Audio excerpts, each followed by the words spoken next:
스픽스를 사랑해주시는 시청자 여러분 반갑습니다. 5월 9일 금요일 생방송 대선 전략 정치 봉은색 시작합니다. 오늘도 최고의 전략가들이 여러분과 함께합니다. 소개 말씀 먼저 올리겠습니다. 이지은 변호사님 안녕하세요. 안녕하세요. 네, 김한 기자님 안녕하십니까? 네, 안녕하세요. 네, 정기환 정치평론가님 안녕하십니까? 안녕하십니까? 네, 비가 추적추적 옵니다만은 새로운 소식들이 많이 들어와 있습니다. 희대의 난, 조희대에 대한 사퇴 압박이 전방위적으로 가해지고 있습니다. 전국 대법관 회의도 임시회를 개최한다는 소식이 방금 들어와 있습니다. 조희대 과연 버틸 수 있을까요?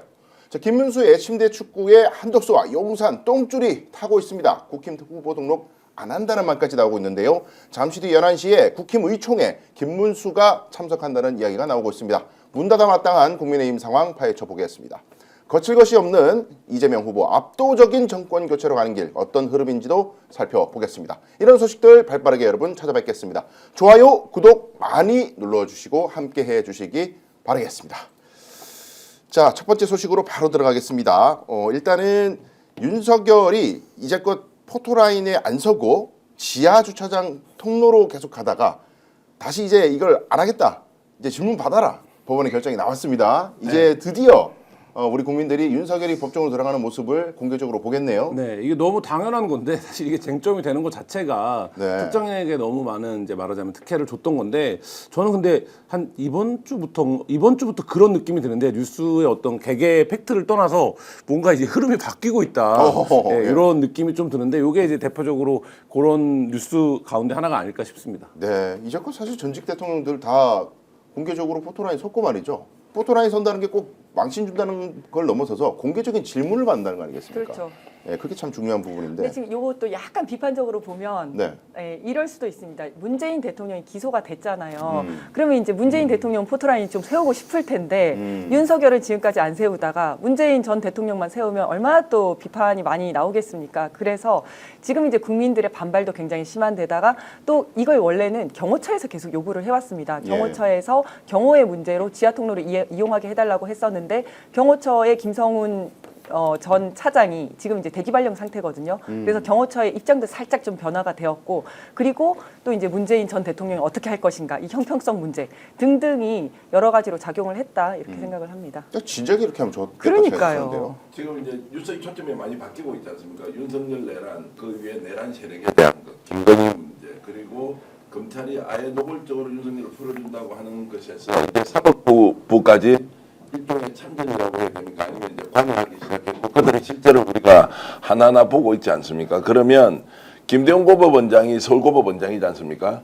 자, 이번에 직위원 재판부가 결정했던 여러 가지 상황들을 제대로 정리를 했다, 정리를 하지 않았다, 약간 이제 좌충우돌하는 상황이 있었는데 결국 어느 시점에는 이거를 그냥 받아들였다라고 하는 것이 정말로 순수한 의도에 의해서 이거 국민들의 요구가 엄청 크시니까 자 이제는 좀 수용해야 되겠다라고 한 것이냐, 아니면 정말로 본인도 뭔가 긴장하고 이러다 큰일 나겠다라는 위기의식을 가지고 어쩔 수 없이 받아들였느냐라고 하는 것은 이제 취재 기자들이 좀 더 확인해 보면 알 수 있을 것이다.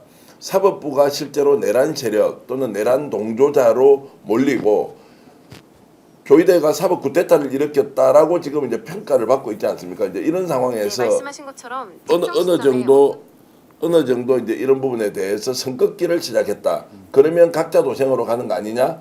훨씬 더 지금과 다른 방식으로 법원에서 사법부에서 판단하고 행동할 가능성도 있다. 저는 그렇게 봅니다. 예, 제가 여기 이제 들어오기 전에 이제 전국 법관 회의가 임시회가 개최 계기로 이제 결정이 됐다는 이제 속보를 보고 여기저기 좀 발빠르게 이제 연락을 해서 좀 취재를 간단하게 좀 해봤는데 이제 법원의 분위기, 일선 법관들의 분위기를 이제 들어보니까 일단 이번에 조희대가 지휘한 이 전원합의체 판결이 절차가 이상하다는 거는 거의 절대 다수의 법관들이 공감한다는 겁니다. 이거는 잘못됐다는 게 확실하다. 그러면 이거를 공개적으로 우리 법관회의에서 회의를 열어가지고 유감을 표명할 거냐, 아니면 아예 조희대 사퇴를 요구할 거냐, 다양한 이야기들이 분출되고 있는데 세 부류라고 해요.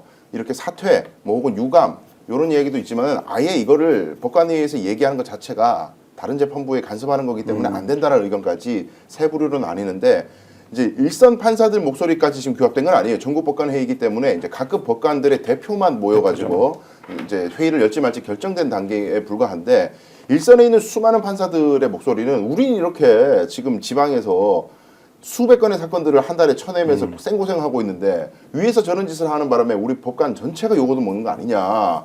이건 뭔가 특단의 조치가 필요하다는 목소리가 굉장히 크다고 합니다.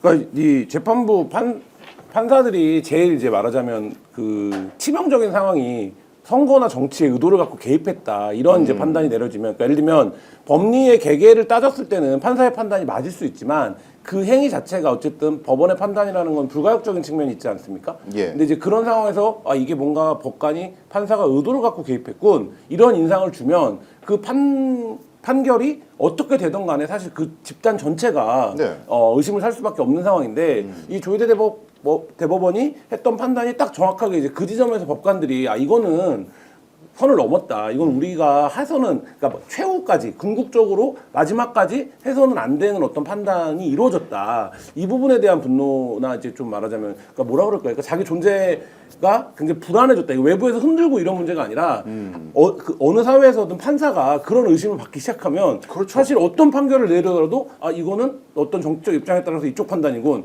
저쪽 판단이군 이렇게 되면 사실 이제 사법 자체의 신뢰가 흔들리는 거 아니겠습니까? 근데 이제 이번 대법원의 판단이 그 선을 넘었다라는 게 일부 그러니까 많은 법관들의 생각인 것 같습니다. 그러니까 이 판단에 대한 동의 여부와 상관없이 그러니까 그 행위 자체가 의도를 드러내면서 한 행위 자체가 그 선을 넘었다 이게 이제 판단들인 것 같습니다. 네, 변호사님 이게 법원이 특히 법관들이 그래도 우린 검찰과 달라라고 자부심을 느끼고 좀 뭐라 그럴까 우월감을 느꼈던 이유가 검찰은 권력의 신여고 정치적 중립 전혀 없고 정치적 고려에 의해서 막 사건을 막 조작하기도 하고 막 그렇게 하지만 법원만큼은 정치적 고려 없이 우리는 독립적으로 하는 조직이다라는 자부심이 굉장히 강했던 걸로 알려져 있는데 이번처럼 이렇게 대법원에서 정치적 고려에 따라 가지고 재판주의를 막 완전히 이례적으로 하는 이런 일이 벌어지니까 법관들 입장에서는 자존심도 상할 것 같아요. 우리가 검찰하고 다를 바가 뭐냐? 그렇죠. 그러니까 이제 검찰 같은 경우에는 행정부지 않습니까? 본인들은 맨날 준사법기관이라고 우기고 있지만 사실 그냥 행정부예요. 행정부의 수반은 대통령인 거고 그렇기 때문에 그냥 행정부로서 사실 지금까지 그리고 굉장히 정권의 시녀 같은 그런 모습들을 보여줬었죠. 그랬는데 네. 사법부는 사법부 독립을 이야기하기도 하고 행정부랑 별도로 떨어진 사법부지 않습니까? 그래서 자기들은 행정부와 독립된 사법부로서 어떤 정치적으로 중립된 판결을 한다라는 그 자부심과 그런 생각들이 계속 있었을 텐데 이번에 조희대가 그걸 다 무너뜨리지 않았습니까? 예. 그래서 또 이제 또 다른 거 하나는 검찰에서는 아무리 그렇게 그 권력의 입맛에 맞게 수사를 하고 기소를 하더라도 내부에서 비판 목소리가 없었어요. 이 프로세스에서 뭐 어떤 게 올라오는지 모르겠는데 그래서 제가 물어본 적이 있거든요. 이 프로세스에 도대체 뭐 올라오냐 이랬더니 아 자기가 이번에 검찰을 그만두고 새로 변호사를 개업합니다. 이런 거 많이 올라온다. 네, 개업인사 이런 거 많이 올라온다 그러더라고요. 예. 되게 한심하잖아요. 지금까지 검찰이 얼마나 그 국민의 신뢰를 저버리고 비판을 많이 받았으니까. 그런데 그런 수뇌부에서 그런 결정을 하더라도 내부 자정작용이 전혀 일어나지 않았는데 저는 물론 소수긴 하지만 그래도 이번 사법부에서는 그 조희대의 사법 구태타가 있은 이후에 내부에서 이런 목소리들이 나왔잖아요. 그 스스로를 비판하고 당신이 대법관입니까? 예. 대법원장입니까? 사퇴해야 됩니다. 이런 목소리들이 나왔잖아요. 이런 부분에 있어서도 확실히 우리는 조금 다르다 이런 생각을 스스로 하지 않았을까 이런 네. 생각이 듭니다. 자, 우리가 보통 이제 개혁 혁신 같은 걸 이야기할 때 외부의 힘보다는 내부에서 자정 능력을 갖추고 이것을 뭔가 개선하는 것이 훨씬 더 중요하다. 그것이 오래 가고 그리고 그것이 조직의 문화로 이렇게 이제 담겨 있을 가능성이 매우 높기 때문에 남아 있을 가능성이 높기 때문에 그런데 이제 법관에 의해서 임시회의를 소집하지 않습니까? 여기에서 이제 어떤 메시지가 나오느냐는 것은 자 이렇게 하면 안 되니까 우리 자성하자 이렇게 가서는 절대 되지 않는다. 그 정도 상황이면 지금 민주당도 한 발 물러섰지 않습니까? 국회에서 사법부 개혁과 관련된 것을 모든 것을 제도로서 다 밀어붙인다는 것은 한계가 있다. 외부 힘이 아니고 결국에는 자기 스스로 조직의 건강성을 확보해야 하는데 그것이 될 것이라고 기대하면서 한 발 물러선 것은 저는 잘한 것이라고 보는데 법관회의가 전체 회의가 아니고 임시회의를 소집했다. 그러면 어떤 안건을 다룰 건지를 논쟁하는 것인지 그렇습니다. 아니면 구체적으로 이번에 드러났던 것에 대해서 우리가 대표성을 가지고 의견을 내자고 하는 것인지 아니면 실제로 자 조희대 대법원장이 사퇴하지 않으면 이 문제 해결되지 않는다라고 강력하게 요구를 할 것인지 이것이 자체적으로 국민들의 눈치를 보는 상황이 아니라 자기 조직의 건강성을 확보하기 위해서 어떻게 지금 우리가 결정하고 논의의 출발점에 앉았느냐라는 부분이 매우 중요하다고 보는 거예요. 지금 제가 임시회의로 갔다고 하니까 딱 드는 생각은 아 이게 이제 어느 정도 사법 구태타가 누그러지고 하니까 조금 한 발 멀리 떨어져서 관망을 하면서 상황을 좀 조정할 필요가 있지 않느냐라는 정치적 판단이 조금이라도 개입됐다면 그건 절대 안 된다. 나와서 모든 문제를 다 드러내놓고 얘기를 하고 그 결과를 국민들에게 알려야 한다. 국민들이 내 세금으로 월급 받아가고 판사 생활 하는 거 아니에요. 네. 폄훼하는 문제나 존경심을 받는 이 문제 다 떠나가지고 지금 사법부가 나서서 대한민국이 그나마 남아있던 국민적 신뢰를 깡그리 무시하는 이 상황이 됐는데 지금 여기서도 정무적 판단한다, 정치적 판단한다, 절대 안 된다. 어떤 경우든 이번에 사법 그 전국 법관회의가 임시회의로 소집되더라도 모든 문제가 다 테이블 위에 나와서 논의가 되고 그 결과를 국민들에게 소상하게 알려야 한다는 말씀을 드립니다. 그렇습니다. 이게 그 우리가 기억을 조금만 더듬어 봐도 법원이요 국민들의 눈초리와 야단에 그래도 그나마 반응해 왔단 말이죠. 근데 이제 법관회의가 열려서 어떤 논제가 이룰지 모르겠지만 시청자분들이 계속해서 지금까지 주목하고 사법부를 불신하고 야단을 쳤던 것처럼 계속해서 그런 강력한 압박을 가해야 이들이 나이로해지지 않고 아 이대로는 절대 안 되고 적어도 조희대가 물러나는 것은 기본적인 기본 첫째 단추다 이렇게 생각하는 길로 가지 않을까. 그대로 둔다면 뭐 이들이 무슨 일을 하겠습니까? 계속 눈을 부릅뜨고 지켜봐야 된다는 생각이 듭니다. 자 그리고 이 조희대 대법원장에 대한 압박을 이제 법원 내부에만 그치는 것이 아니라 이제 민주당에서도 네. 이제 특검법 통과를 할지 말지 논의를 하긴 했는데 일단 특검법은 속도를 다소 좀 늦추겠다라는 이야기가 나오고 있습니다. 네, 그러니까 이게 사실 좀 약간 고록스럽고 애매한 문제긴 해요. 왜냐하면 사법부라는 게 단순히 어떤 그 정치적 입장을 떠나서 국가의 어떤 중추적인 역할을 하는 기관이고 거기에 어쨌든 정부 전체 법관의 상징이 대법원장인데 이 대법원장에 대해서 특정 정당이 말하자면 특검법을 발의한다든지 뭐 예를 들면 탄핵 같은 것은 이제 좀 다른 문제긴 하지만 수사를 하겠다라고 나서는 거는 약간 이제 말하자면 사람들이 보기에 너무 과한 거 아니야? 이런 이제 인상을 줄 수 있거든요. 그러니까 네. 그리고 이제 지금 혐의라든지 구체적으로 이런 부분들에 대해서는 사실 이제 논쟁의 영역이 있는 거기 때문에 그래서 이제 민주당이 어쨌든 오늘 법관회의가 열린다는 소식과 더불어서 여기서 이제 한 발 물러나는 뭐 이런 모양새를 이제 한 호흡 참는 이런 모양새를 보여주고 있는데 사실 저는 말씀하신 것처럼 전방위적인 압박과 감시 그리고 이제 이 부분에 대한 어떤 시민사회적 개입 뭐 이런 것들이 필요하다고 보는데 이제 그 부분과 별개로 이게 입법을 통해서 뭔가 이제 말하자면 직접적인 행위에 돌입할 경우에는 오히려 이제 말하자면 반발도 부를 수 있거든요. 그러니까 오늘 법관회의에서도 사실 그런 부분들에 대한 논의가 그러니까 즉석에서 발의돼서 논의될 수도 있어요. 그러니까 예를 들면 정치권에서 이 법원을 흔든다고 이제 판단을 한다면 그런 행위에 대해서 우리가 오히려 근데 그거는 사실 조희대 대법원장의 문제를 지적하는 것보다 훨씬 법관들이 동의하기가 쉽거든요. 그러니까 이러면 안 되는 거야. 기본적으로 어떻게 하던 뭐 이런 반발을 부를 수 있기 때문에 조금 템포 조절은 필요해 보이는 시점이다라는 생각이 듭니다. 야, 근데 만약에 법관회의에서 그런 식의 이야기가 나오잖아요. 이거는 지금 민주당에서 우리 사법부를 흔드는 거다. 이런 식의 얘기가 나오면 그거는 끝장나는 겁니다. 그렇죠. 진짜. 예. 전쟁이죠 또. 전쟁입니다. 네. 그런 뭐 그럴 수 판단을 있죠. 예. 하지는 그럴 수 있죠. 않겠죠? 예. 그러니까 뭐 그렇게 볼 수도 있는데 근데 사실 저는 이게 어쨌든 이 극단으로 치달아서 이렇게 벼랑 끝에 몰아놓고 뭐를 할 수는 없는 거잖아요. 그러니까 지금 물론 뭐 조희대의 난이라고 불리는 이 조희대 대법관의 어떤 사태가 있었지만 그럼에도 불구하고 이제 국회가 특검법이라든지 이런 입법적 행위를 하는 거에 있어서는 좀 약간 뭐 신중함이나 더 많은 국민적 동의가 필요하다 이런 생각도 듭니다. 네, 그 제가 어제 토론회 갔다 왔는데 그 이제 더불어민주당 초청으로 국회에서 이제 이 사법 쿠데타 관련된 토론회 이제 패널로 제가 갔다 왔습니다만은 일단은 이제 대공감되는 당에서도 조희대만큼은 법적 책임을 추궁해야 된다. 탄핵은 당연하고 이제 형사 수사도 받게 해야 된다는 것에 대의명분은 당연히 동의를 하는데 근데 이제 형사 수사를 받게 하는 특검이라든지 이런 부분들은 일단은 동의하지만 법원에서 자정 노력을 하려고 지금 법관회의를 개최하고 이런 움직임이 있으니까 요거 지켜보고 그 다음에 결정하자는 목소리가 우세한 것 같더라고요. 예. 자, 이게 이제 언론에서 나오는 뭐 우리는 정의와 진실을 편에서 사실을 가지고 논쟁을 하고 토론을 좀 이어가지 않습니까? 그런데 이제 언론에서는 이미 보수 언론을 중심으로 자 법관을 압박하고 있다, 사법부를 압박하고 있다. 민주당이 결국 이재명 대통령 만들기 위해서 말도 안 되는 헌법 제84조에 대한 입법 조치도 하고 있다. 그 모든 것이 이재명만을 위해서 하는 것인데 이게 조폭들이 하는 것이냐, 갱단이 하는 것이냐 이렇게 지금 변질되어 가고 있다고 막 공격을 합니다. 자, 그러면 본질은 오간데 없이 사법부가 이 사안을 원리 원칙대로 정리하지 않고 쿠데타라는 걸로 우리가 이제 지칭되는 이런 일련의 일종의 반란을 일으킨 것을 제압을 했는데 그 제압이라는 것이 결국 너희들이 깽단처럼 하는 거 아니냐라고 이제 몰고 갔을 때 어떤 논리적 대응을 할 거냐. 저는 민주당이 거기에 대해서 움찔한다는 느낌이 들어요.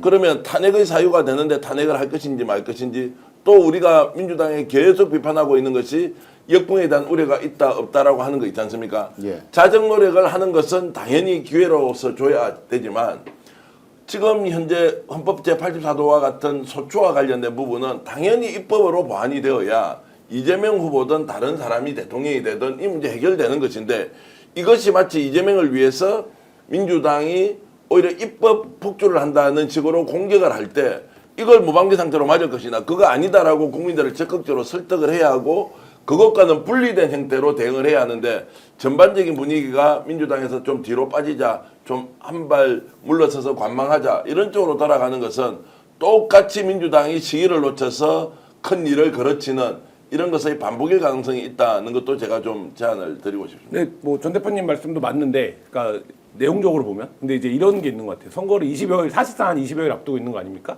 근데 지금 조선론이 계속 프레임을 보고 싶은 게 뭡니까? 예를 들면 이재명이 너무 세다, 최강 정부다, 뭐 독주한다, 독선이다 이런 거잖아요. 근데 이제 이 프레임이 내용적으로 보면 뉴스의 고관여층이나 그 저희처럼 이제 뉴스를 다루는 사람들이 보면 아 말도 안 돼 이렇게 생각이 드는 내용들이 많지만. 말하자면 선거를 20여일 앞두고 있기 때문에 그런 인상을 주거든요. 그리고 이게 저는 프레임 전환될 수도 있는 문제라고 봐요. 왜냐하면 그러니까 이쪽에서 다른 소재를 다룰 게 없어요. 이제 말하자면 국민의힘은 뭐 이따가도 얘기하겠지만 저런 상황에 빠졌고 오로지 지금 할 수 있는 건 이재명이 너무 세다. 이재명 맘대로 다 하는 거 아니야? 이재명이 독주해. 이 역대 최강의 정부네. 입법권 다 갖고 있네. 이런 얘기만 계속 할 텐데 자칫 이제 말하자면 이 프레임으로 그러니까 뭐 그 전환 뭐 쉽진 않겠지만 어떤 그런 효과를 발휘할 수 있다. 그러니까 그만큼의 파급력은 있는 문제다 이런 생각이 듭니다.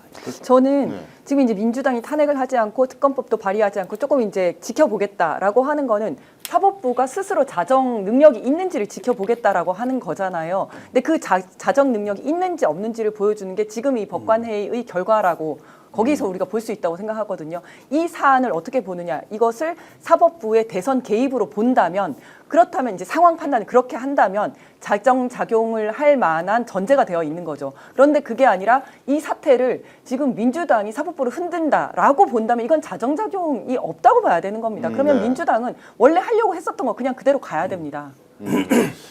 근데 이런 부분이 있습니다. 이제 자정 능력을 우리가 본다 안 본다라는 것은 전제 조건이 있는데요. 이것이 그러면은 대법원장을 주도 이제 위치한 대법관들의 대선 개입이냐 아니냐에 대한 규정부터 달라야 하는데 그렇죠. 여기에 대해서 일부인지 다수인지는 모르나 아니 사법부가 판단하는 것은 본인의 고유한 권한으로 결정한 것을 왜 왈가왈부하느냐 독립성에 대한 침해다라는 의견이 계속 지금 나오고 있는 것을 인정할 것인가 말 것인가의 문제가 있습니다. 그러면 권한은 당연히 대법관과 대법원장이 자신의 권한 안에서 한 행위는 맞지만 그 위법성 여부는 시간을 가지고 따져야 하는 것인데 이것을 우리의 고유 권한이다라고 보는 사람이 여전히 존재하고 있단 말이에요.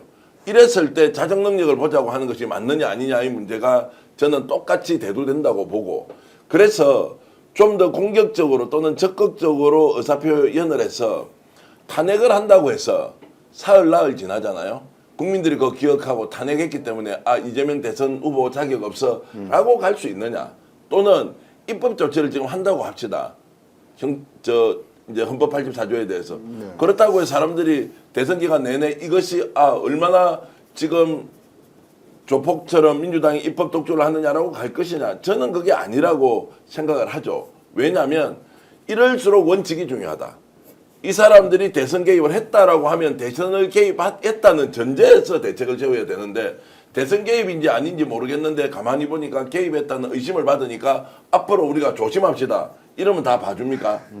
국민들이 이렇게 저항하지 않는 상태면 그냥 다 패스인데.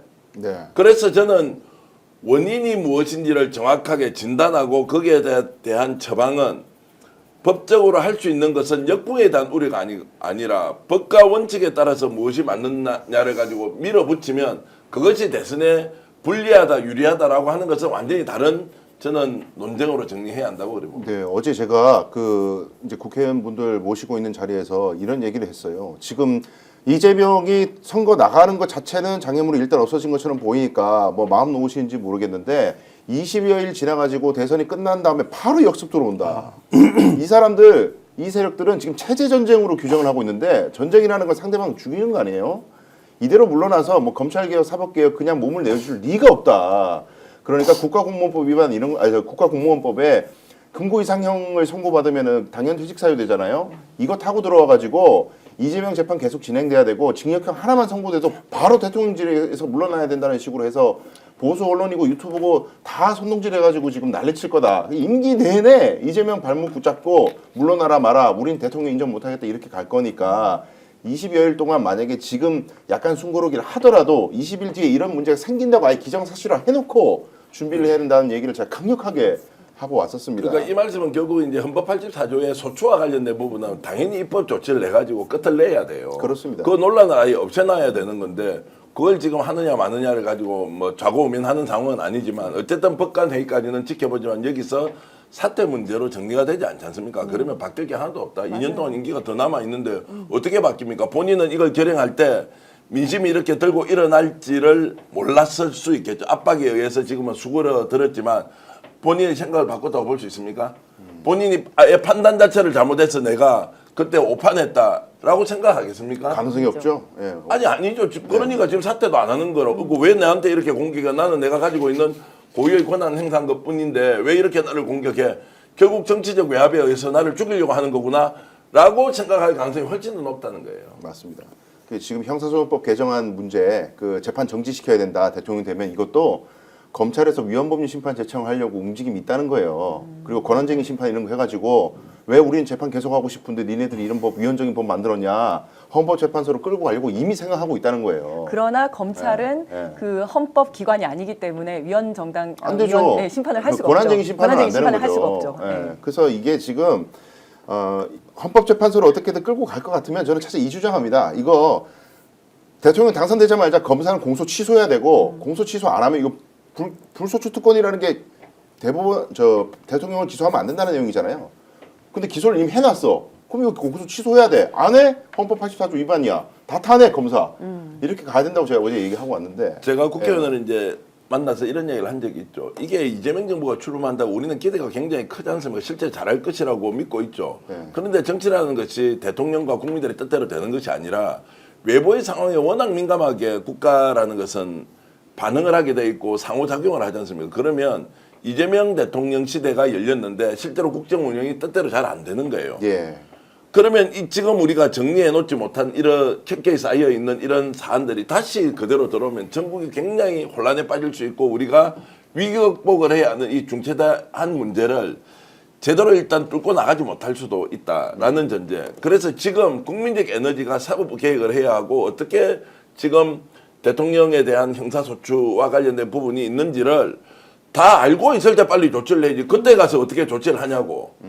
역풍은 불지도 않거니와 역풍을 걱정을 하면 우리는 아무것도 할 수가 없다. 무슨 역풍이에요? 국민들이 바라는 건 다수의 적극적인 참여자들이 유권자들이 원하는 방향으로 가더라도 된다. 예. 자, 이런 것을 저는 명심하면서 민주당이 좀 움직여줬으면 좋겠다는 생각이 듭니다. 그래서 아마 지금 주목되는 게 조희대 청문회인 것 같습니다. 청문회에 대해서 국민적 관심사가 굉장히 모이고 있고 민주당에서도 난 준비하고 있는데 안 나오겠죠. 것 같은데. 안 나올 것 같아요. 그럼 안 나오면 이제 형사고발을 할 거냐. 네. 뭐 이 부분도 좀 지켜봐야 문제일 것 같은데 관련해서 지금 이 문제, 이 사법 카르텔 내지는 사법 쿠데타의 배후 내지는 뭐라 그럴까 마쿠의 기획자라고 여러 가지 이야기가 나오고 있는 마당에 어제 이제 집중적으로 역전의 용사에서도 다뤘습니다만은 김현장의 서석호 변호사가 이제 김현장에서 퇴직을 했다 그런 얘기도 나오는데 국회 청문회에 서석호 변호사가 직접 출석할 예정이다 이런 이야기도 지금 나오고 있습니다. 과연 이제 출석해서 뭐 이병철 변호사님이 이번에 이제 변호인으로 할지 말지 이런 얘기도 있었습니다만 그러니까 대표님이 취재해 주신 대로 하지 않는 것으로 일단 이야기가 됐고요. 근데 어쨌든 서석호 변호사가 국회에 출석을 해서 마쿠에 무슨 일이 있었는지를 과연 밝힐 것인가? 이것도 좀 주목해 볼 문제일 것 같습니다. 대표님 보시기엔 이게 뭐 어느 정도 서석호 변호사님이 국회 출석하실 가능성 뭐 그런 게 아니 국회 출석은 이제 확정이 됐으니까 예. 나올 것이고 아마 지금도 어디까지 얘기를 할 건지 말 건지 본인이 판단할 겁니다. 만약에 나와서 전혀 사실 무근인데 본인이 민주당 관계자 누구에게 얘기를 하는 것이 와전이 되어서 이것이 확대 재생산된 것입니다. 오해하지 않길 바랍니다라고 하면 서석호 변호사의 이제 쉽게 얘기하면 계획은 명확해지는 거죠. 끝까지 부인하면서 본인이 나가서 실명으로 설명해주고 비판을 받더라도 시간이 가면 자동으로 해결될 것이다 라는 계획이 있을 수 있고요. 저는 조금 전에 말씀드렸듯이 아무것도 지금 결정하지 않은 상태에서 어디까지 가는 것이 맞느냐 아니냐에 대한 판단을 하고 있을 것이라고 저는 봅니다. 두 번째는 국회에서 분명히 자 윤석열 대통령과 통화를 한 적이 있느냐, 조희대 대법원장과 통화를 한 적이 있느냐, 최근에 만난 적이 있느냐 이런 질문을 하게 될 겁니다. 여기에 대해서 시인을 합니까 부인을 합니까? 자 전혀 만난 적이 없다 라고 할 수 있느냐 없느냐. 윤석열과 가장 가깝게 친하게 지내는 친구인데 그리고 3인방 중에 한 사람인데 자 그렇게 부인하기 어려울 것이다. 두 번째 안부 전화만 주고받았느냐 아니냐 아니면 구체적으로 뭔가 논의를 했느냐 아니면 별도로 만나서 식사한 적이 있느냐 아니면 제가 지금 의심하고 있는 용산 대통령실에 땡땡땡이라는 사람이 혹시라도 보자고 해서 협의한 적이 있느냐 이제 이런 것들이 질문으로 쏟아질 거예요. 여기에서 어떤 대답을 하는지 봐야 되고 조희대 대법원장과 만약 통화한 적이 있다 만난 적이 절대 없다 그러면 혹시라도 본인의 생각을 전달해 준 경로는 있느냐라고 했을 수도 있지 않습니까? 그것도 전혀 없다. 그러면 이제 이 사건은 미스테리로 빠지는 거죠. 저분이 왜 나왔지? 왜 설명이 안 되지? 라고 이제 질문할 거 아니에요. 그러니까 굉장히 복잡할 거다. 예. 실제적 진실을 다 밝힐 수는 없지만 흔적은 일부 나올 가능성이 있다. 근데 완전히 부인을 해버린다라고 했을 경우에는 오히려 탄핵에 대한 그리고 특검에 대한 열기가 훨씬 더 높아질 것이기 때문에 복잡한 일종의 방정식을 놓고 풀기 위해서 지금 고민을 거듭하고 있을 것이다 이렇게 생각합니다. 저는 이제 이분이 변호사잖아요. 위증의 문제가 있기 때문에 진술 거부권을 적절히 활용할 거라고 생각을 하거든요. 진술 거부권을 이제 활용을 하면 그때는 이제 의심을 해야죠. 아, 저 사람이 뭔가 있구나, 만났구나. 그런데 사실대로 이야기를 하면 이게 이제 문제가 생길 수가 있고 그 다음에 거짓을 얘기하면 위증죄의 문제가 있을 거니까 진술 거부권을 활용을 할 텐데 그러면 이제 아 뒤에 뭐가 있구나라고 생각을 할 수 있을 것 같습니다. 그러니까 실제로 아무것도 없다라고 하는 것이 맞죠. 지금 현재까지는 본인은 억울하다. 내가 얘기했던 게 와전되었다. 전혀 김현장과 관련이 없다. 라고 얘기를 하는 것 같아요. 이걸 그러면 그대로 받아들이면 이 문제가 청문회까지 본인이 나와서 할 거냐. 네. 정말로 김현장이 억울하게 누명을 쓰고 있다면 저렇게까지 나와서 하겠느냐라는 게 있고. 그 저는 지금 이분이 어떤 방식으로 나올지는 잘 모르겠는데 어쨌든 청문회가 굉장히 중요한 일종의 전환점이 될 것이다라는 생각은 합니다. 근데 이분이 지금 사퇴까지 했다는 거 아닙니까? 사퇴가 아니고 이제 사표를 내고 사표를 사퇴를 내고 냈다. 사표를 예. 냈죠. 수리가 됐나요? 예, 퇴사를 했죠. 네, 근데 이제 이게 사표를 낸 것이 본인이 이제 김앤장에게 누를 끼치는 것 같아서 본인이 사표를 냈을 수도 있고 아니면 어떻게 보면 자의반 타의반으로 냈을 수도 있지 않겠습니까? 너 때문에 이렇게 김앤장이 난리가 났다라고 하면서 뭐 초비상이었었고 했다고 하는데 그렇다면 그 김앤장에게 이제 피해가 가지 않는 선에서 이야기를 할 것 같거든요. 그러니까 그런 것들도 좀 감안을 해봐야 될 것 같습니다. 저는 뭐 서석구 개인 그다음에 김현장이 했던 역할 이런 거를 규명하는 것도 중요하지만 이제 사실 이제 쉬워 보이진 않은 일이잖아요. 그러니까 그런 상황에서 보면 오히려 저는 그러니까 말 후관예우라고도 부르잖아요. 네, 그만두면 가면 몇십억씩 받고 뭐 몇 개 로펌 대형 로펌들이 한국 사회를 자주우지한다라는 썰들을 많이 얘기해 왔는데 지금 민주당이 이제 마주하고 있는 어떤 사법 카르텔의 문제에서 이 로펌의 문제 굉장히 중요하거든요. 대형 로펌의 문제. 사실 근데 이게 민간의 영역이기 때문에 그동안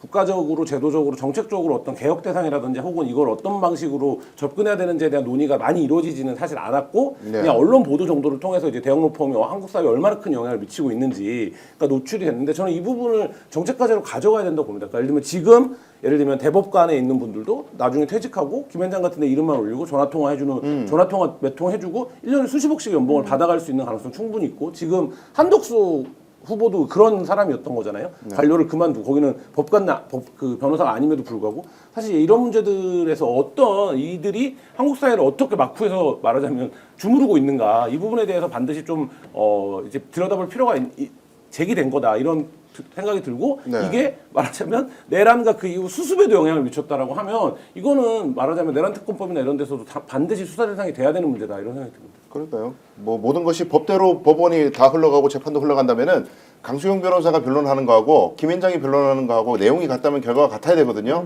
근데 그렇지 않다. 한덕수 같은 사람한테 왜 돈을 엄청나게 주겠어요? 그런 사람의 영향이 전화하는 것과 한덕수가 전화하는 거 다르다. 다르다. 알죠. 네. 그건 그 법이 하는 다른 힘이 재판에 영향을 미친다는 거고 그건 우리 국민들이 받아들이기에 이거는 뭐 법이 없구나. 법치주의가 없구나. 그렇죠. 소위 도장값이라는 게 있는 거 아닙니까? 그러니까요. 실제로 변론도 하나도 하지 않고 그 뭐 변론 이렇게 답변서라든지 이런 거에 전혀 기여도 하지 않으면서 자기 도장, 자기 이름 빌려주는 것만으로도 그 사람들은 수십억씩 받는 거거든요. 네. 받는다는 건 그만큼 효과가 있다는 거잖아요. 그러니까 효과 그게 없는데 몇십씩 먹힌다. 주겠냐고. 그렇죠. 예. 그게 먹히고 있는 거죠.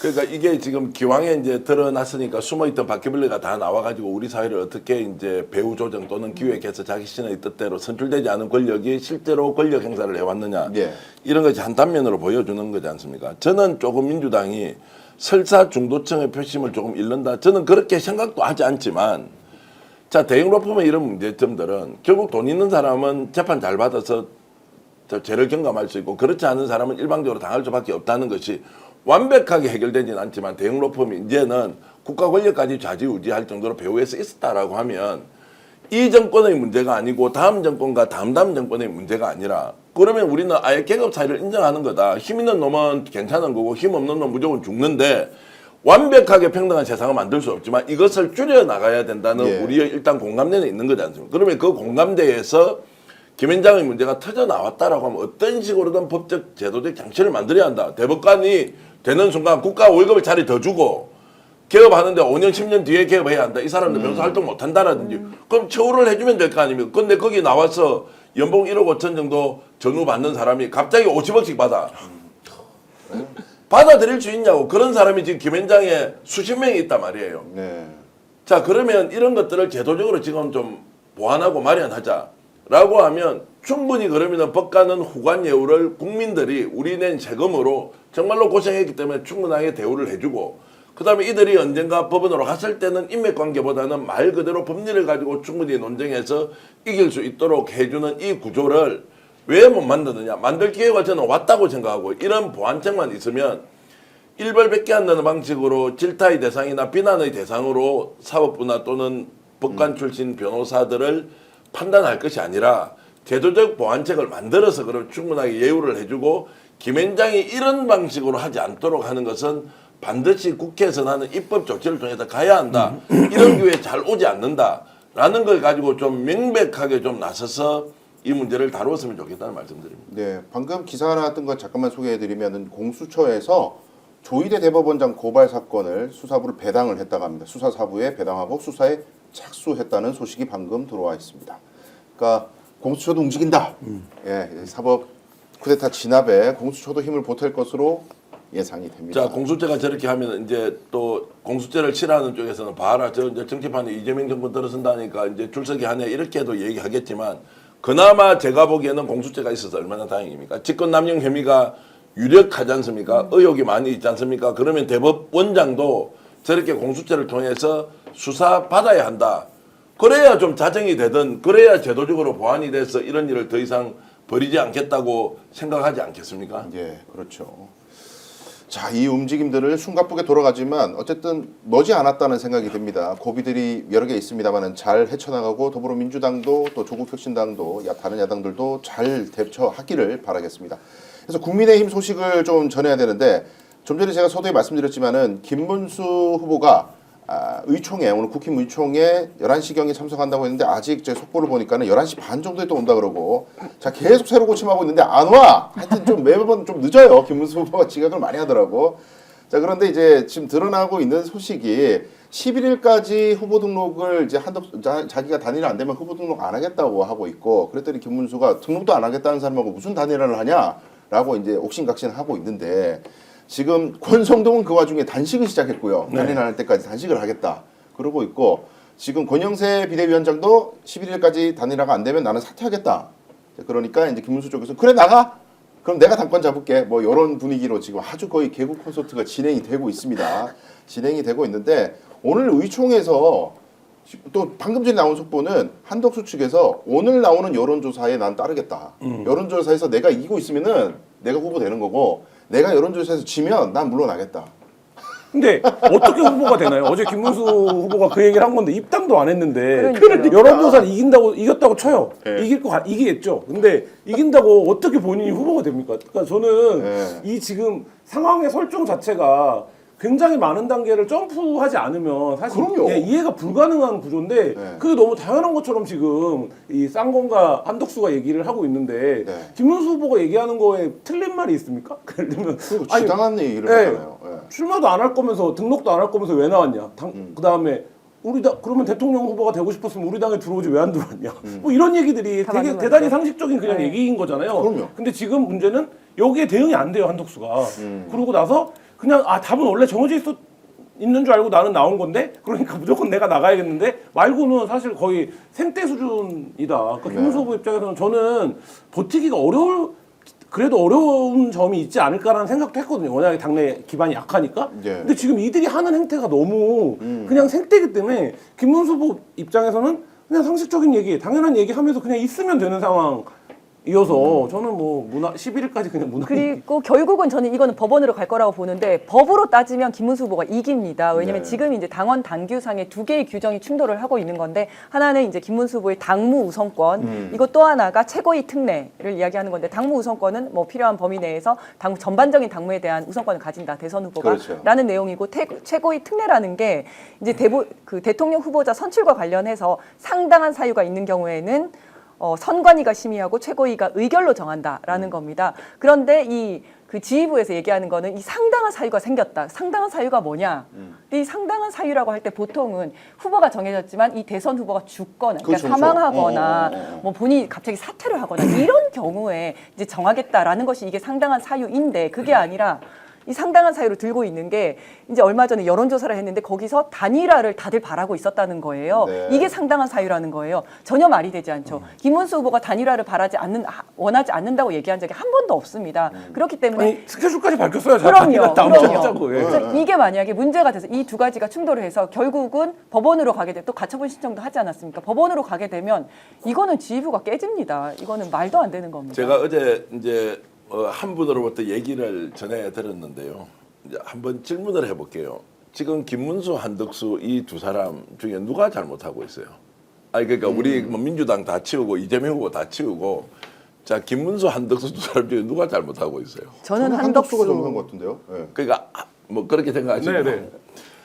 92살 된 이제 어머니 말이죠. 이제 그 노모께서 하시는 말씀이 아니 내가 그냥 쳐다봐도 저 김문수 말 틀린 거 하나도 없네. 이러다 이분이 국민의힘을 지지하든 그렇지 않든 일반 대중 국민들의 관점은 아니 김문수 말이 틀린 게 아무것도 없어. 근데 한덕수가 다 맞다고 이야기하고 쌍권이 나와서 한덕수 편을 드니까 야 저들 뭐야?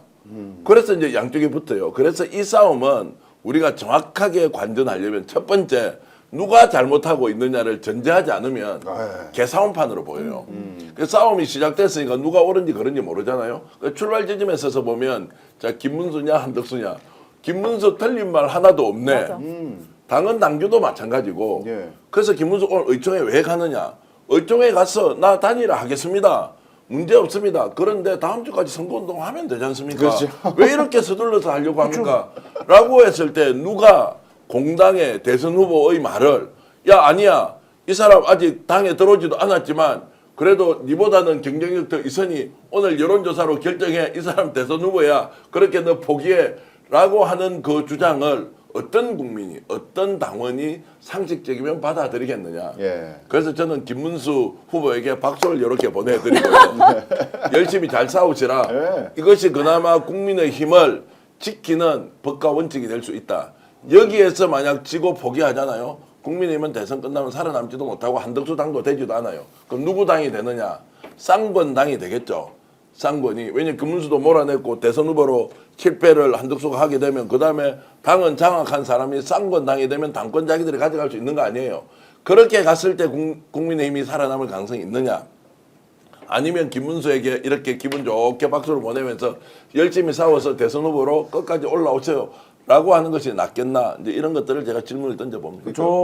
저희 어머니가 제가 누구 찍으라고 안 하면 대대로 이제 국민의힘을 찍는 분인데 옛날부터. 우리 가족들도 네, 그랬어요. 근데 저희 엄마가 어제 저한테 통화를 하는데 근데 김문수가 뽑혔는데 한덕수가 왜 나온다는 거예요? 너무 상식적인 얘기야. 이 말씀 정확히 어제 제가 그 92살 된 노모께서 김문수 딸 말이야 그러는데 똑같은 얘기. 이게 민심이라는 거예요. 그러니까 그 당에 대해서 우호적인 감정을 갖고 있는 사람들조차 아니 김문수를 뽑았잖아. 근데 나는 김문수에 동의하든 동의하지 않든 뽑았는데 한덕수는 왜 나오는 거냐? 그럼 왜 나와서 자기가 후보가 돼야 된다고 하는 거냐? 근데 이거를 쌍권도 설명을 못 해요. 그럼요. 네, 쌍권도 설명을 못 하는 상황이라서 이거를 아무도 납득할 수가 없는 상황이다. 그러니까 설명을 하려면 속내는 이거잖아요. 한덕수로 단일화 될 줄 알고 너를 사실은 지지한 거야. 이 얘기를 해야 되는데 그 얘기를 어떻게 그럼요. 합니까? 그러니까요. 그러니까 말을 못 하는 거죠. 그래서 우리가 그 힘든 과정을 뚫고 한동훈을 떨어뜨린 거야. 이 얘기를 그러니까. 해야 되는데 맞아요. 그 말을 못 하니까 일반적으로 투표를 해야 되는 사람들이 보기에는 저 뭐 하는 거야? 그러니까요. 이렇게 되는 상황이고 이게 뭐 다 11일까지는 일정이 어떠냐 한덕수의 요구가 뭐냐 김문수가 어떻게 반 이거 의미가 없고 투표를 해야 되는 그 당을 지지해야 되는 사람들 아닙니까? 6070들이 60년대 그러니까 6070들은 지금 뭐 하는 거야? 이렇게 되는 지금 상황인데 이게 납득이 되겠냐? 이걸로 이 상황으로 선거를 할 수 있냐? 저는 근본적으로 약간 그 생각이 들어요. 그러니까 그래서 댓글들 보면 대부분 내가 김문수를 응원하는 날이 오다니 대부분의 댓글들이. 그리고 제가 어제 저녁에 한 대여섯 시 그 저녁 무렵에 국민의힘 여의도 당사 쪽에 제가 한번 가봤어요. 가봤더니 이제 시위를 하는데 트럭 등장했죠. 예. 예, 시위를 하는데 제가 보니까 한 50명 정도 되나? 하여튼 요 사람들이 이제 한덕수 지지자처럼 옷을 쫙 맞춰 입고 이제 김문수 사기꾼이라고 막 소리를 치고 막 있는데 김문수 사기꾼이라고 막 물러가라고 막 그 당사 앞에서 이제 앰프 틀고 정말 크게 하더라고요. 근데 50명 정도밖에 안 돼. 이제 근데 이 말 한 이유가 제가 지나가는데 어떤 할아버지께서 이렇게 한참 한 2분 정도 물끄러미 보더니 에이 나는 이재명이 찍어버려야겠다. 맞아요. 한덕 그런 그러니까. 찌꼬라지를 보기 싫다는 거예요. 아니 근데 김문수 사기꾼이라고 하는 주장하는 게 이런 거잖아요. 그러니까 도박판의 비유를 많이 하던데 김문수가 누가 보더라도 피를 많이 먹어서 날 것 같았어요. 그렇게 치는 것 같았어요. 근데 갑자기 광으로 났어요. 뭐 어떻게 하라고요? 그러니까, 그러니까 게임의 룰을 최종적으로 통과를 한 거잖아요. 근데 상대방이 돈을 다 잃었어. 상대방이 너 내가 여태까지 치는 동안 계속 피 모아서 나는 건 줄 알았는데 너 어떻게 광으로 날 수가 있냐? 그러니까. 이 얘기를 지금 하고 있는 거예요. 그러니까 이게 상식적으로 말이 되는 얘기가 아닌데 그거를 버젓이 하고 있다 단식까지 하면서. 자, 그래서 쌍번이 지금 나와서 이렇게 얘기해야 돼요. 이번 원래 우리 국민의힘 대선 경선은 김문수가 되게 하려고 한 게 아니고 한덕수를 주기 위해서 각본이 있었고 너는 거기에서 출연한 출연자일 뿐인데 너 먹고는 바로 주기로 한 거 아니야 라고 국민들한테 솔직히 이실직고를 하고 그렇죠. 우리는 국민의힘 이번에 경선은 네. 한덕수를 주기 위한 일종의 스파링이었다. 거기에 김문수 쪽으로 우리가 표를 몰아줘서 김문수가 된 것이다. 라고 오히려 솔직하게 고백을 하고 그래서 지금 한덕수로 가야 됩니다라고 하는 것이 오히려 낫지 않느냐는 생각이 드는 거예요. 그렇죠. 그렇지 않으면 김문수 쪽에서 어떻게 받아들이냐. 그럼 김문수는 자신의 인생이 없습니까? 그 옆에 하는 멤버들, 참모들은 자신의 정치적 미래가 없습니까? 여기에서 주저앉아준다. 그럼 누구를 위해서 주저앉아주는 겁니까? 솔직히 이야기하면. 한덕수를 위해서 주저앉아주는 겁니까? 쌍건을 위해서 주저앉아주는 겁니까? 윤석열, 김건희를 위해서 앉아주는 겁니까? 윤석열, 김건희를 위해서 주저앉아주는 거잖아요. 그럼요.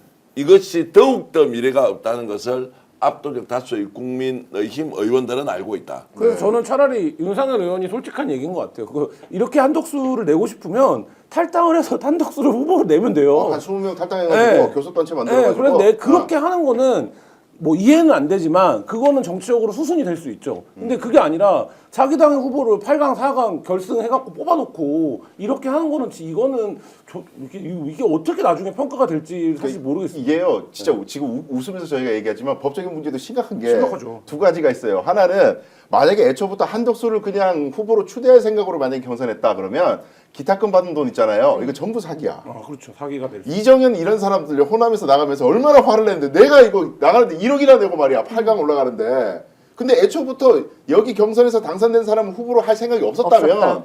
기타금은 사기 쳐먹은 거예요. 그렇죠, 이거. 그렇죠. 홍준표 화이팅! 홍준표가 고소하시고. 얘기했잖아요. 50만 원 다, 그다음에 50억 원 두 다. 번째 네. 문제는 한덕수는 아직 국민의힘에 입당을 안 한 상태인데 국민의힘 재정으로 자꾸 도와주고 있어요. 사무실도 만들어주는 것 같고 사진 촬영도 자꾸 해주는 것 같고 포스터도 만드는 것 같아. 선거 구호도 만드는 것 같고. 이거 다 공직선거법 위반이에요. 그럼요. 타 후보자를 작살나, 위한 이거. 선거운동 금지입니다. 네. 네. 이거 두 개 다 아주 국민의힘을 옥죄는 비소가 될 거라고 생각합니다. 정말로 지금 뭐 먹고 살기 힘들어 죽겠는데 정말로 국민들은 정말로 피로감이 이렇게 높아져서 극단적으로 이게 상황이 어떻게 해결될지 정말로 고민을 하고 있는 중인데 싸우는 꼴을 안 보시라고요. 싸우는 꼴과 싸우는 수준과 그리고 어투, 표현 그리고 거기에 예를 들어서 김문수 사기꾼이라고 만약에 누군가가 피켓팅을 했다면 뭐 이런 거 아니에요. 야 김문수 너 물러나기로 원래 했는데 왜 지금 사기쳐? 왜 안 나가? 이게 지금 말이 되냐고 이게. 그렇게 해서 김문수를 주저앉힌다고? 그럼 김문수는 지금 주저앉으면 어떻게 되는 거예요? 그러니까 이게 말도 안 되는 일을 벌이면서 민주당이 입법 독주를 하니 그리고 사법부의 쿠데타와 관련해서는 거기에 대해서 오히려 정치적으로 외압을 행사한다느니 이제 이렇게 하는 이야기를 보면은 참 가관이다 이런 생각이 듭니다. 어떤 식으로든 심판해야 한다는 생각밖에 안 듭니다. 오늘 내일 중에 김문수 후보가 법적으로 원사이드하게 이길 네. 거라고 봅니다. 그렇죠. 그러니까 왜냐하면 네. 아까 74조 얘기하셨지만 74조가 어떤 규정입니까? 그러니까 대통령 후보가 당무 우선권을 가진다가 첫 번째 조항이에요. 그리고 지금 상당한 사유가 제가 알기로 5항인가 그래요. 74조에 5항인가 그런데 74조의 2입니다. 74조의 74조의 2. 74조의 2인데 네. 그러면 이 74조를 갖고 해석을 할 때 74조가 대통령 후보가 되면 당무 우선권을 갖는다는 걸 규정하기 위한 조항인데 그러니까 거기서 그 밑에 부칙 사유에 해당하는 상당한 사유가 있을 때는 아까 변호사 말씀하신 그렇죠. 것처럼 최고위가 의결로 정한다. 그거는 말이 안 되기 때문에 저는 맞아요. 오늘 내일 중에 김문수 후보가 법적으로 원사이드하게 정리할 근데 거다. 이건 조금 이제 부차적인 문제일 수도 있는데 저는 너무 궁금했던 게 어저께 단일화 논의를 한다면서 왜 사람들이 다 보는 기자들이 다 보는 곳에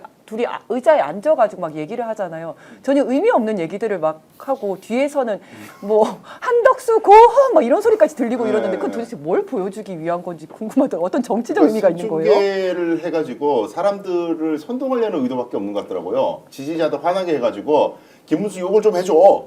에? 이런 식으로 기획을 한 것 같은데. 한덕수 쪽에서요? 네, 그렇죠. 근데 그게 뭐 뜻대로 안 되는 거지 지금. 예. 자, 좀 더 제가 냉소적으로 이야기를 네. 하면 이제 토요일, 일요일 이틀 동안 후보 등록을 해야 되잖아요. 그럼 한덕수 후보 등록을 하려면 3억 원의 기타금이 필요하죠. 네. 내야 되거든. 그 돈은 준비되어 있는지 제가 잘 모르겠어요. 뭐 본인 돈으로 해야지. 당이 아니니까 개인 돈 그렇죠. 내야 되죠. 네. 오늘 아침에 뉴스공장 방송 들으니까 자 지금 한덕수 캠프에 대한 이야기를 하고 있습니다. 박선은 의원이. 사람이 거의 없대요. 대선 후보가 출마를 하는데 캠프에 사람이 없으면 어떻게 하냐고. 보통 우리 몇십 명은 있을 거 아니에요. 없대. 사무실도 그냥 일반 사무실에 몇 명도 안 되는 것 같대. 왜냐하면 기다리고 있다는 거죠. 그러면 김문수가 오늘 버티고 내일 버티잖아요. 모레 후보 등록을 할 수 있느냐 없느냐 어려울 가능성이 저는 매우 높다고 봅니다. 예. 김문수는 그 정도 정치적 감각을 가지고 있고 그래서 오늘 의총에서 자 일단 다음 주에 여론조사 하는 게 왜 잘못됐는지 얘기를 하라고 당원들의 압도적 다수가 단일화하라고 하는 거 좋다. 다음 주에 그러면은 내가 단일화 할 테니까 후보 등록하고 가자라고 버틸 때 한덕수가 선택할 수 있는 게 있냐고 쌍권이 무슨 이야기 하느냐 그러니까요. 라고 욕을 할 수 있는 명분이 있냐고 그러면 한 이틀 지나면 대선판이 김문수로 정리될 가능성도 저는 여전히 저는 50%는 존재한다. 한덕수 뜻대로 대선 후보 단일화 안 될 수도 있다. 또 하나 더 오늘 극적으로 합의를 해서 다음 주에 여론조사에서 한다고 합시다. 그러면은 어디서 돈을 3억 원을 뭐 재산도 많으니까 그렇게 이제 후보 등록했다 치고 질 수도 있다고. 지금 이 상황에서는 네. 이기지 못할 수도 있다고. 야, 이 후보 내에서는 약점이 너무 많은 거야. 쌍번이 하는 거 도저히 안 되겠어. 당원과 예를 들어 국민들이 아 이거 아니야 라고 지지 성향이 있는 사람이 김문수로 몰아줄 수도 있다. 김문수가 아마 캠페인을 하면 그런 식으로 적극적으로 하면서 최근에 치고 올라오잖아요. 네. 이 말은 국힘 내부에 국힘을 지지하는 사람들도 너무나 비정상적 상황에 대해서 동의를 못하겠다는 것은 대한민국 유권자 국민 이상 똑같이 하게 돼 있어요. 이런 것들이 김문수로 표가 흘러가고 있다는 정황들도 목격된다. 이런 말씀도 드립니다. 제가 오늘 본 뉴스 댓글 중에 제일 웃긴 거 하나 말씀드릴까요? 네. 교황이 뽑히지 않았습니까? 그렇죠. 교황도 아, 그렇죠. 한덕수랑 단일화해야 된다. 아 미국 출신 최초. 그러니까 지금 한덕수의 논리라면 교황한테도 나랑 단일화하자. 그렇지. 네. 할수 어디든 있는 수준의 논리를 구사하는데 저는 엄청 웃었는데. 방금 또 더 웃긴 속보가 나왔습니다. 국민의힘 김문수 올 때까지 의총 개최를 대기하겠다. 아직 안 왔어. 그러니까. 지금 11시 41분이거든요. 안 와. 김문수 안 와. 얼차례 시키고 있어 지금 의원들을. 실질적으로 갑이 된 겁니다. 지금. 그러니까. 네, 그럼요. 갑입니다. 아니 윤석열 후보가 뽑혔을 때 생각해 보세요. 윤석열이 그 당에 아무것도 없었는데 입당을 언제 하냐 갖고 실랑이를 벌일 정도로 아무것도 없었는데 들어오자마자 뭐 하는 겁니까? 당무소권 발동해 갖고 쫙 자기 사람들을 바꾸는 거잖아요. 그게 어쩔 수 없이 네. 대통령제를 취하고 있는 나라에서 하는 대통령 후보의 위상인 거예요. 근데 지금 김문수가 자기가 그 당무선권을 발동한다고 했잖아요. 그러면 국회의원들은 일사불란하게 사실 움직여주는 게 맞는 건데 지금 이게 한국 그 말하자면 정당사에서 처음 보는 일인 거죠. 대통령 후보에 예. 맞서는 비대위원장과 원내대표 체제라는 거는. 말도 안 되는 거지. 저는 이제 어떤 조직이든 기강이 있어야 된다고 생각하거든요. 예. 김문수 후보께서 이제 힘을 내셔가지고 이 뭐 비대위든 어디를 좀 해체를 하고 징계를 주고 좀 했으면 좋겠습니다. 그러니까요. 네. 아 갑자기 김문수 후보가 뜨고 있군요. 지금 네. 그러니까요. 이재명 변호사까지 이렇게 김문수 후보의 그 약진을 응원하는 것 참 희한한 정말로 해퍼닝 중에 이런 해퍼닝이 어떻게 그래 일어납니까? 말이 안 되죠. 근데 저는 이제 봤던 댓글 중에 재밌었던 게 이제 대부분이 내가 김문수를 뭐 지지하게 된 날도 오네 이것도 있었는데 가장 베스트 댓글은 한덕수 너무하네 내가 김문수를 응원하는 날이 오다니 그러니까 난 이재명 찍을게 그렇지. 이거였어요. 이게 베스트 어쨌든 댓글. 이재명은 네. 찍는다는 거지. 근데 지금 여러분 보시면 뭐 김문수 씨가요 예전에 모진 고문을 당하고도 심상정 의원의 소재를 얘기 안 한 걸로 굉장히 유명한 사람입니다. 고문을 해도 안 되는 사람이야. 여론조사 결과 가져가지고 당신 지고 있으니까 물러나가면 물러날까? 택도 없어요. 고문해도 안 돼. 지금 국민의힘은 아싸리가 났다. 차라리 후보 등록 안 하고 당을 깨시는 게 나은 선택 차라리 아닌가. 윤상현 의원이 그래서 말하는 게 솔직하고 이거 지금 하고 있는 꼴보다는 정당한 방법이에요. 근데 이제 국민의힘이 너무 괘씸한 게 사람을 너무 만만하게 본 거예요. 예. 사람을 너무 바보같이 본 거예요. 정말 어떻게 되든 니네가 1위를 하든 뭐 하든 우리가 시키는 대로 그냥 너네는 그냥 꼭두가시 노릇하고 있다가 결국 한덕수로 그냥 단일화하면 되는 거야 라고 하면서 가장 만만하다고 보이는 김문수를 선택을 한 거죠. 이 자체가 얼마나 괘씸합니까? 그게 만만하지 않은 사람인데. 그렇죠. 그 심지어 판단 근데 자체도 저는 잘못했어. 근본적으로 이 회로를 핵심적인 기획을 쌍권이 하고 있는 거라고 하면 쌍권 입장에서는 김문수나 한덕수나 마찬가지거든요. 그러니까 예를 들면 이 대선 패배에 무난하게 책임을 지고 선거 끝나면 사퇴해주고 그다음 당권 그냥 우리가 하는 그림인 거잖아요. 근데 쌍권 입장에서는 김문수라고 안 그러겠습니까? 김문수도 나이도 그렇고 뭐 당내 기반도 그렇고 선거 지면 무난히 갈 사람인데 왜 이렇게 완전 그 오로나싱으로 접근을 하고 있는가? 예. 그러니까 이거 보면 저는 그래서 핵심은 쌍권이 기획자가 아니다. 쌍권은 실무자다라는 생각도 듭니다. 그러겠죠. 그 뒤에 시킨 사람이 네. 있겠죠. 하여튼 우리가 웃으면서 비웃었습니다만은 뭐 이게 한국 정당사에서 있어서는 안 될 일이 벌어지고 있어서 빨리 정리되고 국민의힘은 해체되어야 됐으면 좋겠다 그런 생각이 듭니다. 이재명 후보 얘기로 잠깐 넘어가 보겠는데요. 이재명 후보 최근 여론조사에서도 가상 양자 대결을 해보니까 전부 다 과반이 넘었다라는 겁니다. 양자 대결에서도 과반이 넘었다. 의미가 있죠? 어떻게 보십니까? 네. 51%가 되면 선거는 전국 단위 선거에서 51%가 나온다는 건 어떤 의미입니까? 그건 그냥 된 거죠. 갈 만큼 갔다는 거 아닙니까? 그러니까 저는 네. 그러니까 역대 어느 선거에서도 50% 언저리에서 더 돌파하는 후보는 사실 없어요. 그러니까 그 2017년 탄핵 이후에 치러졌던 선거에서도 문재인 후보가 40%대가 이제 맥스였고, 근데 이제 50%를 넘어섰다는 건 사실상 이제 끝났다 이 구도는 뭐 이런 숫자라고 생각합니다. 숫자를 좀 디테일하게 소개를 해드려 볼까요? 자, 뉴시스에서 의뢰해가지고 전국에 그 18세 이상 성인 조사하는 건데 월 6일부터 7일까지요. 그러니까 파기 한정 이후에 당연히 조사인 거고 양자 대결 시켜봤더니 이재명 후보가 54.9%고 김문수 후보가 37%입니다. 근데 웃긴 거는 이재명과 한덕수를 붙여보니까 이재명 56.1, 한덕수 36.2. 한덕수가 김문수보다 딸려요. 근데 이게 되겠냐고. 그 정당의 후보가 뽑히면 그 지지세가 붙어요. 어쩔 수 없이. 그리고 구심력도 발생하고. 그러니까 저는 다음 주에 하면 김문수 더 높이 나온다고 봅니다. 왜냐하면 정당성 누가 아까도 여러 번 얘기했지만 정당성도 김문수가 갖고 있는 것 같고 사람들 입장에서는 김문수와 한덕수가 구별이 잘 안 돼요. 그런데 뭐 한덕수가 더 월등한 무슨 경쟁력이 있거나 이런 게 아니고 한덕수의 표가 예를 들면 과거에 뭐 정몽준이나 안철수나 이런 후보들처럼 네. 국민의힘의 텃밭과 좀 다른 유형의 어떤 성질을 갖고 있는 게 아니잖아요. 그렇기 때문에 이거는 뭐 김문수에게 유리한 판일 수밖에 없다. 이제 뒤로 갈수록. 그리고 제가 지난번에 안동에서 그 이재명 후보에 대한 지지율이 굉장히 높다. 그리고 굉장히 분위기가 좋다. 이런 말씀 한번 드렸었는데요. 실제로 오늘 10시에 그 유림에서 이재명 후보 지지 선언을 했습니다. 안동에서. 네, 안동에서 그 독립운동의 산실 석주 이상용 선생이 생가인 인천각에서 이재명 대통령 후보 지지를 선언을 했고요. 이 정도로 그러니까 사실은 이제 그 안동 같은 곳에서 굉장히 보수적이지 않습니까? 여기에서 예전만 하더라도 이재명 후보를 지지한다 이런 얘기를 공개적으로 얘기하기가 굉장히 힘들었다고 해요. 그랬는데 지금 분위기가 너무 좋다는 거예요. 그 유림도 좀 대표성이 있는 단체입니까? 이제 단체에서 이렇게 또 유림이라고 그러면 뭐 유교를 이렇게 숭상하는 모든 분들이 다 했다라고 하는 것일 텐데. 남인의 후예 안동 유림에서 안동 했고요. 유림에서, 네, 네. 예. 그래서 안동 유림이 이재명 후보를 지지하는 이유가 그가 안동인이기 때문에 적어도 부끄러움과 염치를 아는 안동 유림이라면 기본적인 도리는 해야 하고 또 이재명 후보가 국민을 통합하고 미래로 나아가야 한다는 시대적 소명을 구현할 적임자라는 대의적 확신이 있었기 때문이다라고 이야기를 했습니다. 이 단체가 보니까요, 그 대표자들이 30개 종중 네. 대표자들이 모였습니다. 향교 문화연 관계자. 뭐 그래서 대표자들이 모여서 요 정도 숫자니까 그 종중원까지 합치면은 어우. 꽤 그래도 그러니까 태우 경북에서 이제 저렇게 이재명 후보의 지지가 공개적으로 나오고 전통 보수 이런 쪽으로 이제 강조하는 분들이 한다는 것은 의미가 상당히 있을 거고 네. 대세론으로는 지금 뭐 꺾을 수 없다.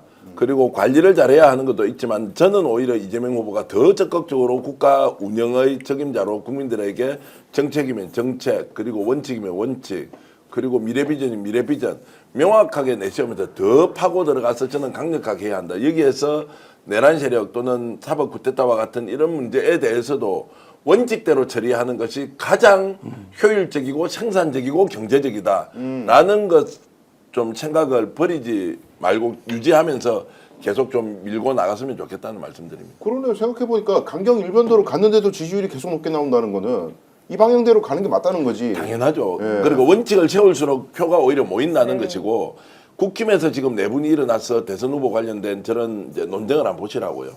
저게 한 10분의 1 정도가 만약 민주당 이재명 후보 주위에서 생겼다 이런 민주당 어떻게 되겠어요? 난리가 나가지고 이거 가루가 됩니다. 진짜. 가루가 될 네. 그런데 이들은 이렇게 벌려놓고도 여전히 대선에 자기들이 이길 수 있다고 뭔가 망상을 하고 있는데 여기서는 조심 하는 것도 좋지만 그 조심은 원칙 있는 조심이어야 한다는 생각으로 밀고 나가면 압도적으로 이기게 돼 있고 오히려 시간을 놓쳐버려서 중요한 일을 안 하고 넘어가게 되면 나중에 이것이 정말로 다른 어떤 특정한 문제의 발화점이 될 수도 있다. 이제 이런 것들을 생각하면서 저는 원칙대로 정리할 거 입법이면 입법, 조치면 조치 다 하고 넘어가야 한다는 점을 한 번 더 강조하겠습니다. 이제 그래서 이재명 후보의 공식 선거운동의 첫 장소가 서울 광화문이라고 합니다. 광화문에서 광장을 선택한 것이 아마 이 광장의 시민들의 목소리를 가장 중요하게 생각한다. 그런 메시지를 주려고 하는 거 아니겠습니까? 그런 의미가 있는 것 같습니다. 제가 듣기에 이재명 변호사님이 이제 3주 동안은 이제 공식 선거운동 기간 맞물려서 네. 이제 선거운동을 하러 가신다고. 맞습니다. 저 그래서 이제 고정적으로 우리 오전에 뵀었었는데 3주 동안은 열심히 선거운동 하시고 네. 다시 돌아오신 거 맞죠? 맞습니다. 그 책장만 빼지 않는다면 다시 돌아올 거고요. 제가 3주 동안 이제 공식적인 선거운동 기간이 시작되기 때문에 특히 이 시간이 경로당을 가야 하는 시간입니다. 11시부터 1시 사이에 경로당에 가서 어머니 아버지께 1번 아시죠? 요거 말씀드려야 되기 때문에 열심히 선거운동하고 마포갑에서 압도적인 승리, 완벽한 승리 이루고 3주 뒤에 다시 돌아오도록 하겠습니다. 아마 전국의 이제 지역구 국회의원들 또는 지역위원장들은 이제 이번에 투표율, 득표율이 얼마나 중요한지 거기에서 다음에 성적표입니다. 공천 못 성적표. 받을 수도 있어요. 네. 그래서 이게 방송 나와서 하는 게 중요한 게 자기 지역구 챙겨야 되니까 지금 민주당 소속 지역위원장 국회의원들은 얼마나 처절하게 또 현장에 나가서 하겠습니까? 네. 진짜 일 열심히 하는 민주당입니다. 참 이 정치인들이 이렇게 열심히 뛴 적이 있었나 싶을 정도로. 그러니까요. 그러니까 만에 하나 10만에 하나 혹시 안 될지도 모른다는 이런 불안감을 여전히 갖고 긴장감을 늦추지 않고 하고 있다는 게 참 대단하지 않습니까? 국민들도 댓글로 보내주신 우리 시청자 여러분들도 그래도 실수하면 안 된다. 그래도 긴장을 그럼요. 늦춰서는 안 된다. 이것이 습관처럼 지금 계속 나와요. 그리고 제가 보기에도 안도하거나 안심하는 사람 아직 보이지 않고요. 특이합니다. 이 정도 차이가 나는데도 안심을 맞아. 하지 않아. 이게 무슨 민심이 이렇게 흘러가냐고요. 네. 그러니까 하도 고비가 많고 정말 고난이 많다 보니까 너무 많이 당해가지고 네, 네. 이게 끝까지 끝날 때까지 끝난 게 아니라는 맞아요. 법도 목소리가 믿을 수 없다 진짜. 네, 보이는 것 같습니다. 댓글 주시는 분 중에 토복님이요. 이지은 위원장 못 돌아옵니다. 청와대 들어가야 됩니다. 네, 그런 말씀도 하시네요. 청와대를 갑니까? 청와대로 돌아가는구나. 이제 용산 없애고. 그래요. 오전에부터 이렇게 많이 함께해 주셔서 감사하고요. 늘 우리 스픽스 발빠르게 소식 전하기 위해서 노력하고 있으니까 끝까지 우리 대선 함께해 주시면 감사드리겠습니다. 도움 주시는 분들 있어서 소개해드리도록 하겠습니다. 최대 128만 원 놓치지 마세요. 인터넷 TV 신규 가입 시 48만 원, 휴대폰 구입 시 최대 50만 원, 정수기 렌탈 시 최대 30만 원, 인터넷 가입과 동시에 알뜰폰 또는 휴대폰 새로 장만 없이 현재 쓰고 있는 휴대폰의 통신사만 변경하면 최대 30만 원 혜택을 돌려드립니다. 인터넷 성능은 거기서 거기죠. 혜택만 잘 비교해 보시면 됩니다. 비교는 23년 동안 60만 명 누적 가입자 983억 누적 현금 사은품 지급, 그리고 개인정보 보안도 철저해서 한 건의 보안 사고도 없었습니다. 8억 이상의 보증보험을 가입해서 한 분의 억울한 일도 없이 준비된 인터넷 비교원, 인터넷 휴대폰 정수기 비교는 비교원에서 하시기 바라겠습니다. 자세한 내용은 1670-2571, 1670-2571을 통해서 상담받으시거나 네이버에 인터넷 비교원을 검색하시고 상담 신청하시기 바라겠습니다. 삼산순백 소개해드리겠습니다. 전설의 고려산삼에 맥을 잇는 지리산 3년산삼 추출액 순 100% 산남순백 5월 가정의 달을 맞아서 삼산순백 1+1과 사은품 산삼시대 30포 한 상자를 선물로 준비했습니다. 다양한 사포닌 종류의 압도적 농도를 자랑하는 산삼순백 한 박스 30병에는요 7년근 산양산삼 30뿌리 분량의 사포닌이 들어있습니다. 온라인 구매 후기 16,000건과 만점에 가까운 평점을 자랑하는 가심비 최고의 제품입니다. 산삼의 불향, 지리산 800고지에서 농약 한 방울 비료 한 톨 없이 비바람 이슬 맞으면서 7년 기다린 C종 산양산삼을 사용한 삼산순백, 가정의 달 사랑하는 부모님께 드릴 선물로는 최고라고 자부합니다. 검색창에 삼산순백으로 검색하시거나 전화문의 1662-1080, 1662-1080으로 문의 주시기 바라겠습니다. 2025 대선 전략 정치 본색 오늘은 여기까지 하겠습니다. 김한 한겨레 21기자, 정교한 정치평론가 이준 변호사와 함께했습니다. 고맙습니다. 고맙습니다. 오늘 방송 어떠셨습니까? 마음에 들었다면 구독, 좋아요로 스픽스를 응원해 주십시오. 여러분들의 구독, 좋아요는 가장 큰 힘이 됩니다. 스픽스 구독, 좋아요.